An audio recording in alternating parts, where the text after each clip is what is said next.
How do you start a poultry business? How do you start and manage your farm? What do you need to consider before you venture into the business? What are the factors to consider? What do you need? First of all, you have to look at prevailing weather conditions of the area where you want to build your farm. Poultry production performs well in hot or warm areas more than in cold places.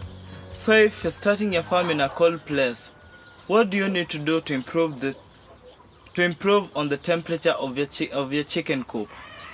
You need to set aside funds for improving the temperature or doing something like adding heat bulbs to the chicken coop, using the GCOs and all that in order to meet that standard of egg production. Security. You should rear your birds in a secure environment where thieves cannot access the poultry coop, where predators cannot access the poultry coop and cause stress to the laying birds. You need to also do some fencing for your poultry farm so that you keep away thieves who will come in to steal your birds. Availability of amenities. What are some of these amenities? That is electricity, water system, and any other thing that you need to keep your poultry farm going. You need electricity for lighting, for warming, maybe for incubation, and you also need water for cleaning the farm equipment and watering the birds. Availability of capital. How much capital do you have to start the farm? What is your budget? How many birds do you want to start? What do you want your poultry coop to look like? You also need to consider the land you have. Do you need to set aside some funds for buying land? Or do you have the land already? If you do, how are you going to maximize the small space and make a good use of the small space that you have? Access to transport system. How are you going to transport your ready products from the farm to the market? You need to look at that so that you construct your farm where there is ease in accessing transport. Marketing. Do you have ready products do you have ready market for your products? Once your products are ready, where are you going to sell them? You also need to look into marketing for your products. You need to do some serious marketing once your products are ready, so you don't get stranded with the eggs or maybe the meat and all that. Under poultry farming, specifically chicken rearing, we have two categories. That is the indigenous chicken breeds and the exotic chicken breeds. So here in Keystone, we mostly deal in the indigenous chicken breeds, that is the Kienyeji. Though they're a little bit improved, they're called improved Kienyeji. We have 4 breeds under the improved Kienyeji. We have the Kenbrew, we have the Rainbow Roosters, we have the Curry, and we have the Croilers. The Croiler breed originates from India, but gets through Kenya through Uganda. What are the advantages of this Croiler breed? First of all, Croiler has a good egg production, high egg production of about 20 eggs each month. They also have a high maturity rate.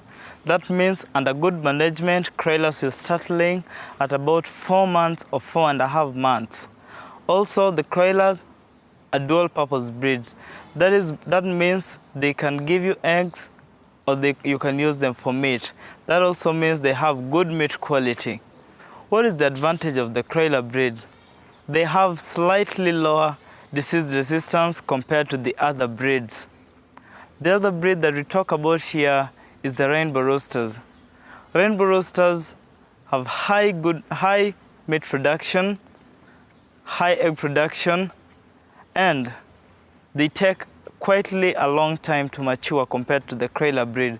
Rainbow Rooster can take about 5 to 5.5 months before they mature, but they have very good egg production. They will lay about 20 to 25 eggs per month. They can also be reared like the Kienyeji chicken. That means you can rear them on free-range system. We have the Kenbrew breed. These are mainly commercial layers. Kenbrew breed is from Kenchik.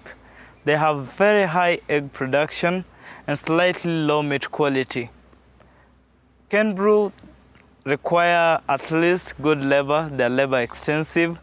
They require a lot of labor, especially when reared under battery cage system. Cane brew has low disease resistance, though it has a very high maturity rate of about 4 months, just like the broilers. We have the curry. Curry has very high disease resistance, though it has very low egg production and a good quality meat.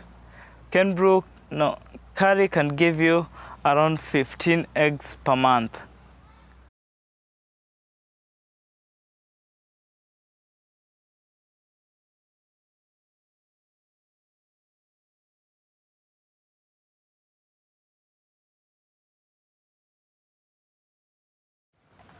We also have other chicken breeds. That is the broilers. We have the layers. We have the pure Kienyeji breeds. The pure Kienyeji breeds have low performance compared to the improved Kienyeji breeds. Unlike the improved Kienyeji breeds, the pure Kienyeji take very long to mature. That is 6 to 7 months for them to mature, and they lay a small number of eggs within a year. For the broilers, they're mainly for meat. They're reared for meat, mature at around 5 to 6 weeks or 5 to 8 weeks, and they're labor extensive. They require a lot of labor. They're also heavy feeders. We also have pure layers. That is birds reared for eggs. They're for unfertilized eggs, mainly table eggs for eating. So the Kenyan population is growing rapidly. Equally, Kienyeji farming is becoming very popular in this country.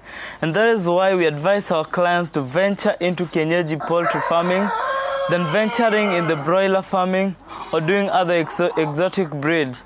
The reason why we advise our clients to do this Kienyeji farming, you find that most doctors advise their patients not to be feeding on these broiler meats. Some people say the fattening process is not good, it's not healthy, they're not using the right means of gaining weight. So Kienyeji farming is becoming very popular, and the demand for Kienyeji meat is becoming very high for hotels, maybe for hospitals, and for home consumptions. So I advise our clients, do Kienyeji farming. Try this and you will not regret it. So we are going to show you the anatomy of a chicken, the different parts of a chicken. And we'll look at this cock to see the different parts. We'll look at this. This is the comb. Down here we have the wattles. Right here we have the earlobe. And here we have the ear of the chicken. We have the eye here. We have the beak. This is the beak of the chicken. These are the feathers. The crop is right here. The crop of a chicken. That is where the food is stored temporarily before digestion. This is the nose. We have the nostril here. We have the toe. This is the toe. We have the claws, the sharp ones, like nails. This is the shank. We have the thigh here. We have the vent right behind here. This is called a vent for the chicken. It's not a butthole, it's a vent. This part here is called the fluff. This is the fluff. I think that's basically the anatomy of a chicken. So we're inside our chicken coop, and this is where we put our laying stock. I'm just going to show you the difference between the males and the females. Someone recently asked us to explain the difference between a cock and a hen, and that's what I'm going to show you right now. On my right, I have a female hen and I have a cock. So if you look at the combs and the wattles of the female, they're a little bit smaller than that of the males. Also, the males have very bright red combs and wattles compared to the females. You can note the difference. These are the combs and these are the wattles.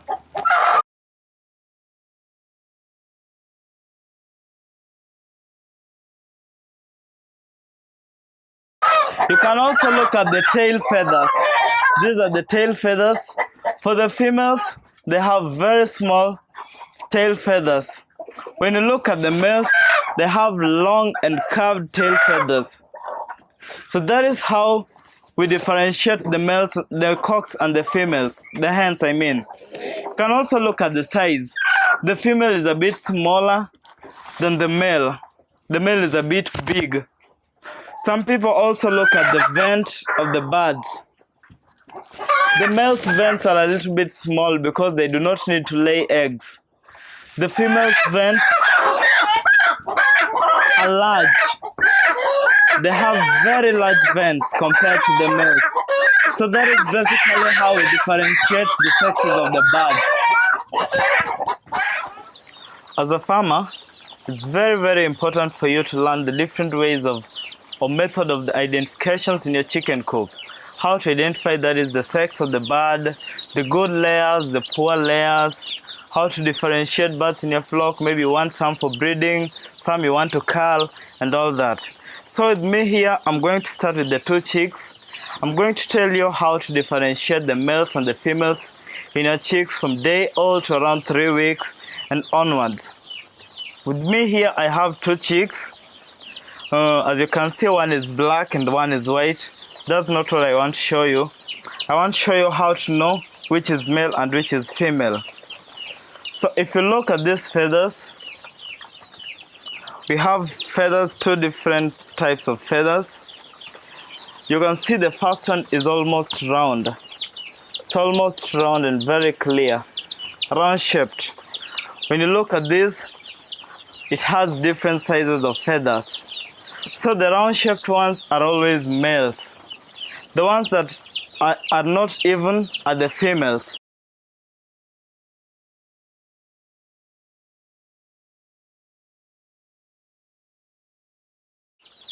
We can also have a look at the vents. This is what we call the vent. For the males, they're always circle shaped, the circle in shape. For the females, they have a necklace-like shape. They're not very round like the males.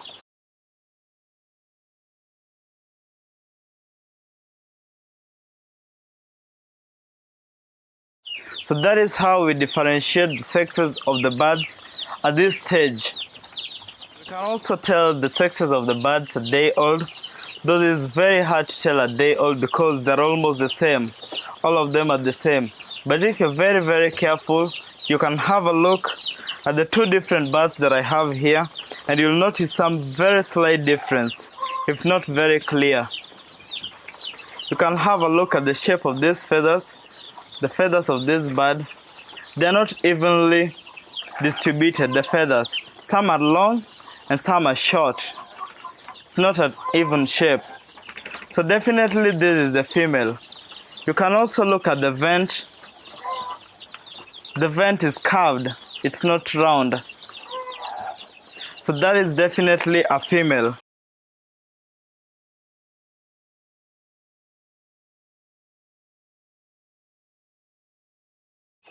If you have a look at this one, you can have a look at the feathers. It's almost a straight line. You can see that it's almost a straight line. You can have a look at the vent. Let me just move it so that it's clear for you. It's round in shape. You can see it's round, it's not curved.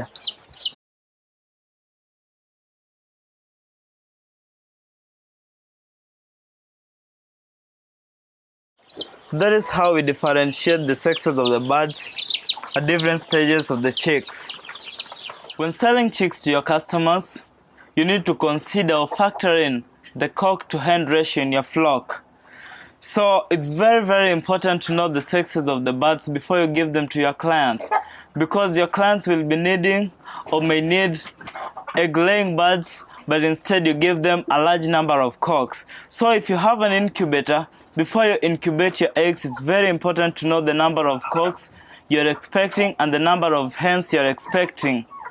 So this is how to differentiate the sexes of the birds at the egg stage. If you notice, one egg is very sharp on one end, the other one is almost round. You can see that it's almost round. This one is almost sharp. So in most cases, the sharp eggs are always the ones for males, while the round eggs are for the females.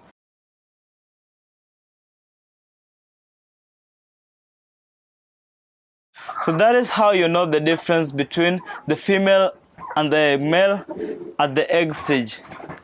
So we are going to talk about the rearing systems in poultry farming. First of all, we are going to look at the battery cage system, the deep litter system, and the free range system. We're going to start with the battery cage system. This is a system where the birds are kept in cages that can hold around 1 to 4 birds. And what are the advantages of the battery cage system? Easy supervision of non-productive birds. With the battery cage system, you will tell which birds did not lay and which birds laid this day, and which birds have not laid today, which birds laid today. It is easy to keep records for individual birds. With the battery cage system, you can know this bird did not produce yesterday, it is not productive, it's not giving me good results, I should remove it out of my flock. Disease control in the battery cage system is made easy. It's very easy for you to notice if a bird is sick, so that you isolate it from the rest of the flock. Collection of eggs is made easy. It's very easy to collect your eggs using the battery cage system because the eggs just drops and rolls down so that you just walk collecting your eggs. Also, small space is maximized to hold a large number of birds. With battery cage system, a small house can hold very many birds compared to the deep litter system because the birds are in cages that go up, unlike the deep litter system where the birds just lie on the floor. Social friction is minimized. Social friction is the injuries caused by the birds, maybe the fighting inside the coop, overcrowding, and all that. Social friction is minimized with this system, the battery cage system, because the birds are only 3 in a cage, so they don't get injured or they don't fight, hence minimizing the social friction. General management in the chicken coop is also easy when you're using the battery cage system. Vaccination is easy, you can do cleaning very well, and all other things that you may want to do in the poultry coop. What are the disadvantages of this system? Birds are exposed to stress because they have very small space or very minimal space. The birds are often stressed. There are cases of overweight because there is no room for exercise in the battery cage system. The cages are very small and carry around 3 to 4 birds or 1 to 4 birds. Hence, the birds do not have enough room for exercise. The battery cage system, it is very expensive. Installing the cages is very expensive. Then the battery cage system requires a lot of skill. Handling birds in the battery cage system requires skilled people, skilled personnel. Then there is fast disease spread in case of attack. Since the birds are in the same cage and the cages are aligned together, it is very easy for a disease to move from one cage or from one bird to another bird in another cage. We have the free range system or the extensive system. This is a system where birds are left freely, they feed from outside, and in the evening they get back to the coop. What are the advantages of this system? Weights of the birds are watched, since the birds keep walking, hence they burn a lot of excess fats. The cost of feeding is reduced. If you have the free range system, mostly the birds will go scratching, looking for food. They eat grains that dropped on the ground. They feed on that. So you spend very little amount on feeding them. Then birds raised using this system have good meat quality because they eat everything that a bird needs in order to improve the quality of the meat. Cases of stress are reduced because the birds are not confined within a certain environment. They walk freely. They can go wherever they want. Cases of stress only comes in when there are predators that have attacked them in their free range area. High quality of eggs because the birds get everything. The birds kept in the battery cages or the birds kept in the deep litter system do not get in their feeds. They get the grains, they get the fruits and everything that will improve the quality of the eggs. Then this system requires little skills and is less laborious because you just need to open for the birds in the morning, just feed them from outside. Then in the morning, they'll be back in the house. In the evening, they'll be back to their house. What are the disadvantages of free-range system? Birds are prone to diseases because they get mixed up with the other birds from the neighbors, from the neighborhood. They carry the infection from their feet wherever they go. And it is difficult to keep farm records because maybe you have 100 birds, one of them gets lost, you won't be counting them every day. So keeping records in this system is very difficult. Monitoring individual birds is also difficult when you're using this system. It is also difficult to deal with theft and predators' attacks. Garden damage. If you have a garden, maybe you've planted your sukuma wiki, you've planted your kales and all that, the birds will easily destroy your garden. We have the deep litter system. This is an animal housing system. Litter is spread on the floor and the birds are fed inside the coop. They are not let to go out, or maybe once in a while in the evenings and all that. With this system, you can also use the semi-free range, just like the one we have here. I'm going to explain that. And what are the advantages of the deep litter system? It is very easy to keep farm records when you're using the deep litter system. You'll know how many birds lay today, how many birds did not lay, and you can know the unproductive and unproductive birds. The birds are secure from predators. No predators will easily access the chicken coop or attack the birds when you're using this system. Unlike free range, birds do not interact with other birds outside, so disease control is made easy. It does not require a lot of skill. This is very simple. You just feed them, you just change their litter, and all the maintenance practices is a little bit easy. Disease management is made easy because when you notice a sick bird, you can isolate it from the rest of the flock. What are the disadvantages of the deep litter system? Fast spread of diseases if not noticed. Since the birds are sharing the same feeders, maybe 50 birds sharing the same feeders, the same drinkers, if there is one bird that is sick, the disease will quickly spread to the other birds in the coop. It is costly compared to the free range system. Because when you're using this, you'll need to feed them with the exact amount that you need to be feeding birds if you kept them in the battery cage system. Cases of stress and overweight birds may be common. If the birds are together, there is that social friction. Maybe the birds are fighting, the cocks are not friendly with each other, so that causes stress to the birds. Maybe the temperatures get extreme at times, and that will cause stress. Lastly, infections are common if breeding are not regularly changed, if bedding are not commonly changed. If you don't keep on changing the litter, maybe you should do it every 3 weeks, your birds will be prone to the infections that can cause serious illnesses in the coop. So here at Keystone, We use the semi-free range system, where we use the deep litter system, and once in a while we release them from outside. We release them to come outside here. They feed on the maggots on this ground. As you can see, we've spread sawdust.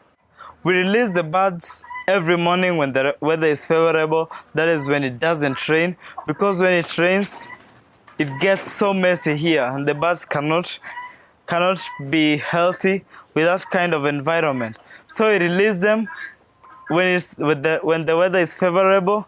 We feed them from outside. In the evening, we put food for them in the coop, and they just go and feed from inside. So now that the weather is favorable, we'll just release the birds so that you see how they come down. You see how good it is to use this system, how much exercise they get using this free range or semi-free range system.